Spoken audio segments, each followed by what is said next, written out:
الحمد لله نحمده ونستعينه ونستغفره ونعوذ بالله من شرور أنفسنا ومن سيئات أعمالنا من يهده الله فلا مضل له ومن يضلله فلا هادي له ونشهد أن لا إله إلا الله وحده لا شريك له ونشهد أن محمدا عبده ورسوله أما بعد فإن خير الحديث كتاب الله وخير الهدي هدي محمد صلى الله عليه وسلم وشر الأمور محدثاتها وكل محدثة بدعة وكل بدعة ضلالة وكل ضلالة في النار. فأعوذ بالله من الشيطان الرجيم. بسم الله الرحمن الرحيم. يا أيها الذين آمنوا اذكروا نعمة الله عليكم إذ هم قوم أن يبسطوا إليكم أيديكم فكف أيديهم عنكم واتقوا الله وعلى الله فليتوكل المؤمنون. میرے محترم بزرگوں بھائیوں، ایمان والوں کو خطاب ہے اور کہا یہ جا رہا ہے کہ اللہ کے بڑے انعامات ہیں آپ کے اوپر،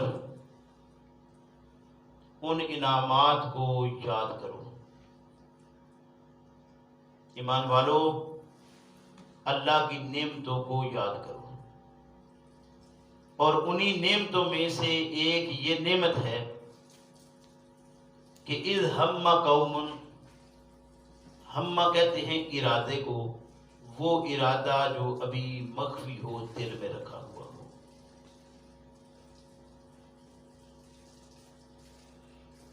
وہ ارادہ جو انسان اپنے اندر رکھے اسے کہتے ہیں ہمن،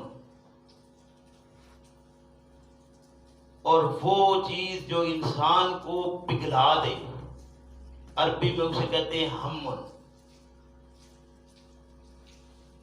جو انسان کے اندر ہی اندر سے اس کو کھا جائے، اسے کہتے ہیں ہموم و غموم کی دنیا، اس ہموم و غموم کی زندگی۔ ہمن کہتے ہیں وہ ارادہ جو اندر ہی اندر ہو انسان کے، اور وہ ایسا کہ انسان کو پگھلا کے رکھ دے۔ فرمایا کہ کچھ لوگ آپ پر اپنا ہاتھ کھولنے کا ارادہ رکھتے ہیں کہ کہیں یہ میری پکڑ میں کسی طرف سے آ جائے، اگر ان کا ہاتھ پڑ جائے تو وہ تمہیں معاف نہیں کریں گے۔ انسان کے خلاف اس طرح کے ہاتھ بڑھتے رہتے ہیں، ہر انسان کے خلاف ایسے ہتھ کنڈے استعمال ہوتے ہیں، پھر بعض اوقات انسان ان کا شکار بھی ہو جاتا ہے۔ یہ مکہ والوں کے ہاتھ کنڈے ہی تھے جو محمد الرسول اللہ صلی اللہ علیہ وسلم مکہ چھوڑنے پر مجبور ہوئے تھے، لیکن نتیجہ اگر دیکھا جائے تو محمد الرسول اللہ صلی اللہ علیہ وسلم کا مکہ چھوڑنا، مدینہ تشریف لانا، اور مدینہ کے بعد دوبارہ مکہ کا فتح ہونا، یعنی نتیجہ پھر وہی نکلتا ہے کہ اللہ رب کریم کی طرف سے انہوں نے ہاتھ اور طرح سے ڈالا تھا، نتیجہ اور نکل آیا۔ فرمایا ایمان والو، اللہ کی نعمت کو یاد کرو جو تمہارے اوپر اس نے کیا کیا۔ اذ ہم قوم ان یبسطوا الیکم ایدیہم، کہ لوگ چاہتے تھے کہ تمہیں ہاتھوں میں لے لیں، تمہارے اوپر اپنے ہاتھ کھول دیں، لیکن اللہ رب کریم نے تمہارے اوپر ان کے ہاتھوں کو بند کیا۔ انہوں نے ہر ممکن کوشش کی کہ محمد الرسول اللہ صلی اللہ علیہ وسلم جس دین کی تبلیغ کے لیے نکلے ہیں وہ کسی طریقے سے بند ہو جائے۔ اللہ نے اس کو پھیلایا، انہوں نے سارے حربے اختیار کیے کہ یہ آواز بند ہو، لیکن یہ بند آواز نہیں بلکہ یہ کھلتی چلی گئی۔ اس کے لیے انہوں نے سارے ہتھ کنڈے استعمال کیے تھے لیکن کامیاب نہیں ہو پائے۔ مجبوراً انہوں نے جب یہ سمجھا کہ کوئی صورت نہیں ہے تو اب یہ محمد الرسول اللہ صلی اللہ علیہ وسلم کا یا سر قلم ہونا چاہیے یا یہ نکل جائے یہاں سے۔ یہ نہیں چاہتے تھے کہ یہ نکل جائے، چاہتے یہی تھے کہ آج یہ سلسلہ منقطع کر دیا جائے۔ اللہ رب کریم نے وہاں سے نکالا اور محمد الرسول اللہ صلی اللہ علیہ وسلم پیدل چل کر وہاں سے گئے۔ کوئی اس وقت دلدل نہیں آئی تھی، کوئی اور ایسا سلسلہ نہیں ہوا تھا، نبی اکرم صلی اللہ علیہ وسلم پیدل چل کر گئے تھے۔ مکہ سے مدینہ گئے، پھر اس وقت وہاں بھی انہوں نے کوشش کی کہ لوگوں کو ملایا، اکٹھا کیا، کوشش کی۔ یعنی پہلے صرف مکہ والے تھے، اب انہوں نے مدینہ کے لوگوں کو، جن میں یہود بھی تھے، نصارہ بھی تھے، ارد گرد کے مضافات کے علاقے کے لوگ بھی تھے، سب کو اکٹھا کرتے رہے۔ پھر وہ بدر کی فضا بھی پیدا ہوئی۔ خیال تھا کہ آج یہ کام تمام کر ہی دیں گے، لیکن اللہ کے فضل و کرم سے محمد الرسول اللہ صلی اللہ علیہ وسلم محفوظ رہے۔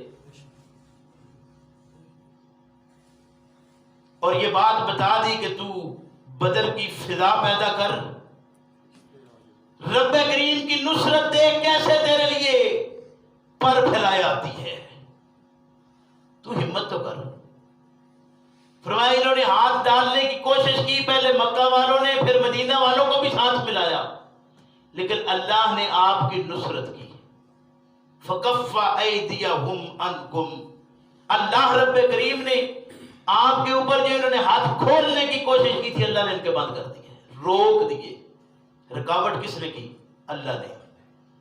اور فرمایا یہ دیکھو کہ تم بدر میں اللہ کے فضل و کرم سے کامیاب ہوئے، عہد میں تمہیں ذرا خیال ہوا کہ ہم کافی تعداد میں ہو گئے ہیں، اللہ کی طرف سے وہ ایک جھٹکا لگا، قدم اکھڑے، پھر سمجھ آئی کہ نہیں ہم غلط راستے پہ تھے، پھر واپس آئے، اکٹھے ہوئے، رسول اللہ صلی اللہ علیہ وسلم کی پکار پر لبیک کہتے ہوئے جو ہی اکٹھے ہوئے، اللہ رب کریم نے پھر ان کو فتح نصیب فرما دی۔ یہ بتا دیا کہ یہ سارے آپ کے اوپر ہاتھ کھولنے پر لگے ہیں۔ اس حالت میں بھی محمد الرسول اللہ، ان کا ارادہ کیا تھا؟ ارادہ ہی تو محمد الرسول اللہ تھا کہ ان کا کام تمام ہو۔ عہد میں تو کوئی کمی بھی نہیں رہ گئی تھی، لیکن اللہ رب کریم نے جیسے بچایا محمد الرسول اللہ صلی اللہ علیہ وسلم کو، ساری کوششیں ان کی ساری کی ساری ناکام ہو گئی۔ پھر پیغمبر اسلام صلی اللہ علیہ وسلم کو دنیا سے تو جانا ہی تھا، آپ گئے طبی طور پر۔ فرمایا کہ ان سب نے کوشش کی، ساری کوششیں انہوں نے کی، لیکن یہ اس کوشش میں کامیاب نہیں ہو پائے۔ اور یہ محمد الرسول اللہ صلی اللہ علیہ وسلم نہیں، فرمایا کہ آپ سے پہلے عیسیٰ کے خلاف بھی انہوں نے بڑی کوششیں کی تھی، یہ چاہتے تھے کہ ان کو سولی پر چڑھا دیں، ان کو قتل کر دیا جائے، مار دیا جائے۔ اللہ رب کریم نے ارشاد فرمایا کہ نہ یہ قتل کر سکے، ما قتلوہ وما صلبوہ ولکن شبہ لہم، ان پر یہ بات مشتبہ کر دی ہم نے، یہ اسی میں لڑتے مرتے رہے۔ وہ کہتے تھے ہم نے کام تمام کر دیا، وہ کہتے تھے ہم نے کر دیا، اور وہ کہتے ہیں صلیب چڑھ گئے وہ سیدنا عیسیٰ، اور پوری امت جو ہے وہ بخشوا گئے۔ تو وہی سوچ آج ہماری۔ فرمایا کہ ہم نے اسے بھی بچایا تھا ان کے ہاتھ کنڈوں سے، آپ کو بھی بچایا ان کے ہاتھ کنڈوں سے، وقت پر ان کو بھی اللہ نے اٹھا لیا، محمد رسول اللہ کو بھی اٹھا لیا صلی اللہ علیہ وسلم کو۔ فرمایا کہ ان یبسطوا الیکم ایدیہم فکف ایدیہم عنکم واتقوا اللہ، اللہ سے ڈرتے رہو، وعلی اللہ فلیتوکل المؤمنون، اللہ پر ہی بھروسہ ایمان والوں کا حق ہے۔ توکل کسی کو اپنا ضامن بنا لینا، آپ کسی پر بھروسہ کر لینا کہ یہ اللہ پر ہی بھروسہ ہونا چاہیے۔ اگر مومن ہے تو مومن ہے تو وہ بھروسہ اللہ پر کرے، اپنی تلوار پر، اپنے بازو پر، اپنی جتھے پر، اپنی نہ کسی پر کوئی نہیں۔ ہم یہ سمجھتے ہیں ہماری جماعت کام آئے گی، یہ جماعتیں بڑا کام کر جاتی ہیں، کوئی شک اس میں نہیں ہے. لیکن جماعتوں کے جتنے بھی کام ہیں توکل علی اللہ اصل شے ہے. اگر توکل علی اللہ نہ ہو تو جماعت، بڑی بڑی جماعتیں آئی تھیں اسلام کے خلاف، اسلام والوں کی اپنی جماعت تھی، یہ اللہ کے فضل و کرم سے. کیوں؟ اس لیے کہ ان کی نظر اللہ پر تھی، ان کی نظر اپنے، ان کی اسباب پر نظر نہیں تھی، اللہ کے وعدے پر نظر تھی کہ اللہ نے وعدہ کیا ہے کام آئیں گے تو اللہ کے فضل و کرم سے کامیاب ہیں، اور اگر بچ کر آ جائیں گے تو پھر بھی اللہ کے فضل و کرم سے ہم کامیاب ہیں. گویا ان کو یقین تھا کہ ہماری توکل علی اللہ ہے، ایمان والے ہیں تو چاہیے کہ توکل علی اللہ رکھے. اللہ مجھے آپ کو خصوصاً اپنے اوپر توکل کی توفیق عطا فرمائے. ربنا لا تزغ قلوبنا بعد إذ هديتنا وهب لنا من لدنك رحمة